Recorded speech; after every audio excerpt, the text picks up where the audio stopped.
In today's video, I am going to teach you how to create a streak counter in Notion. We'll start by building the place where your daily actions live. Create a new page and add either a table or a calendar database to act as your habit log. And name it Habit Log. Add a date property, so each entry knows which day it belongs to, and add a checkbox property for marking completion. Give those properties clear names like date and done, so they're easy to reference later. If you use a calendar view, it becomes very natural to add one entry per Dalton Y, if you prefer a table view. Make sure every row has a unique date to avoid duplicates. As you track, you'll just check the box on days you complete the habit. Next, create your analytics space. Add a second table database and label it Streak Tracker. Think of this as your dashboard for counting streaks across one or many habits.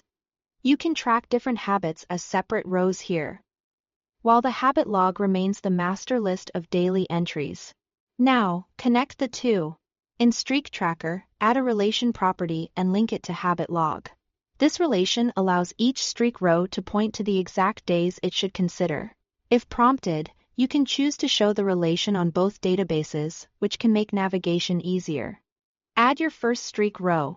In Streak Tracker, create a new entry, for example Gym Streak.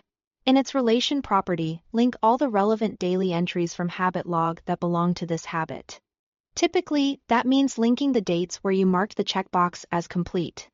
You can select multiple days at once, and you can keep adding to this relation as new days are completed. Finally, create the logic that detects breaks. In Streak Tracker, add a new formula property. The goal is to use the linked dates to calculate the difference between consecutive days and spot any gaps. Conceptually, you'll reference the related dates, sort them in order.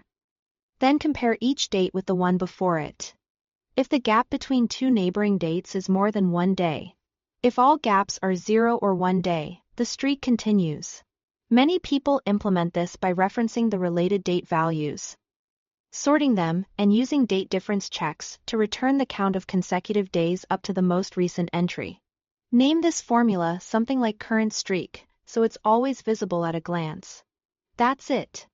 Keep logging your days, link them to the correct streak row, and watch your streak grow. Thanks for watching.